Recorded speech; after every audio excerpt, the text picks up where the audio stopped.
How tough was it that first series to keep your first 5 passes in the rotation? I really can't explain how I feel in those situations. You know, to come out and get off to such a great start, and then, you know, to have it all negated by a turnover when you know there's better decisions that could have been made, and you can't always hit a home run. You know, sometimes you got to get singles and doubles, and that's what I got to learn to understand. Just force too many balls sometimes. How did you feel going into the fourth quarter drive this week compared to last week? Going into the fourth quarter, I felt confident. You know, obviously, you know what I'm saying to myself, here we go again. You never know how it's going to pan out or what the outcome is going to be. You know, you look at your teammates, you look at your coaches, the people who you know depend on you. You know, we're home in the crowd. You know, you just want to get it done, man, and you know, just another opportunity to be 2-0. You know, that's what it all boiled down to. To have 9 turnovers in 2 games and still be 2-0, does it make you think just how good this team can be? What you think of those guys? It just goes to show how good we can be. You know, it definitely shows how good our defense is, because you know they're stopping the defense and putting the ball back into our hands so that we can score points. And I think at some point we'll cut down on the turnovers. We'll cut it back. You know, it's still early. We just got to get in tune and stay in sync with what we're doing on offense. And you know, I think it all starts with me though. Does it add any more stress to the situation when you throw the incomplete pass and the refs call it a fumble? Yeah, I mean, it's extra stress when you got to sit there and wait, because the one thing you don't want to do, you don't want to put the game into the officials' hands. You want everything to be clean so you can just come out and play, and you know, everything take care of itself. You know, I tried to make a good decision in the moment, and I just throw the ball away. Mike, you're very close to 50-50 on play calling, offense, pass run in the first half. What did that do to the play in the second half? Well, we just wanted to be balanced. You know, Coach still gonna throw the ball downfield, but you know, we have a great running back in Sean McCoy, and you know, he does such a great job of making guys miss and getting yards.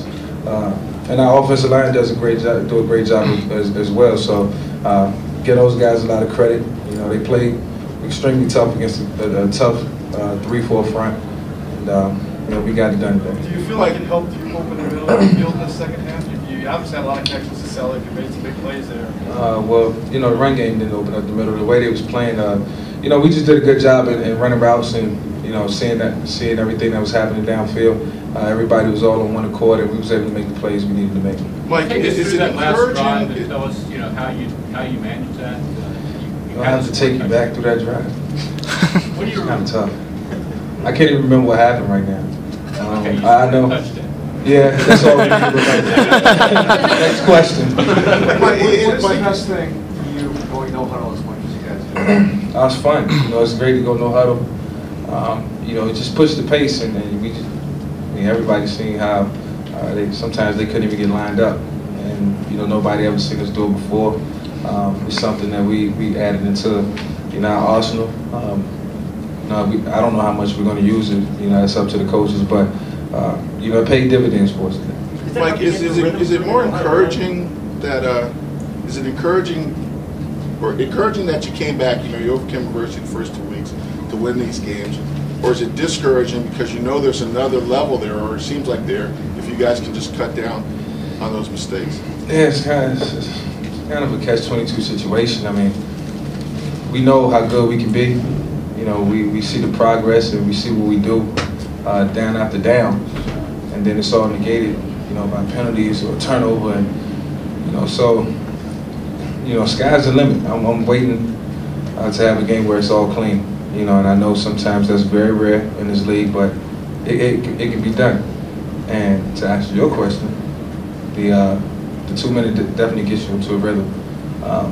You know, it just gives you an opportunity to see the field, and you know, just kind of negates what the defense can do at certain moments. Have you thought about how, I mean, the way you guys pile up yards, close to 500 both games, I mean, how prolific your offense can even be if you're just half the time? Just thinking about it, you know, makes me sick to my stomach, you know, as far as, you know, how many times we've turned the ball over in 2 games. And, you know, we just got to do a better job at holding on to the football. I got to do a better job in my decision making, and you know, everything will work itself out. You know, I believe in my guys outside. I believe in the guys in front of me, and I've said it before and I say it again, and that's what I truly believe in. What did you think of Selleck hurdling Ed Reed? Selleck's the man. He's definitely the player of the game. In terms of the game-winning drives, it's 2 weeks in a row. What goes in to having those touchdown drives? You know, in the moment, you just got to be at your best, and it's got to be a by any means necessary mentality, and you just got to want more, and the closer you get to the end zone, you know, the hungrier you get, and it's amazing, you know, how much of a 10-yard difference it can make when, you know, you just first down after first down after first down, and next thing you know, the end zone is 40 yards away, and it looks like it's so close. You know, it's just encouraging, and you know, I think all the guys feel that. Like Andy said that. Two of your offensive linemen get you. What does that say about those guys' situations? Because it's easy for guys coming in. You know, it says a lot for the guys coming off the sideline. You know, it goes to show that they're doing a great job during the week of studying and paying attention, and understanding the concept that you know, at any given moment you can be out on the field. And they stepped in. Dallas stepped in, did a great job. Bill stepped in, did a great job. I have to go back and look at the film, and obviously there's going to be things that we have to correct, but those guys, they did a tremendous job out there for us today. Mike, along that lines, Andy said he told Darryl Tapp and Cullen Jenkins that if you all lost another offensive lineman, one of them was going in. Which one would you have preferred? Stick Cullen out there. He got the size. He got the size to do it. Okay, thanks guys. Thank you.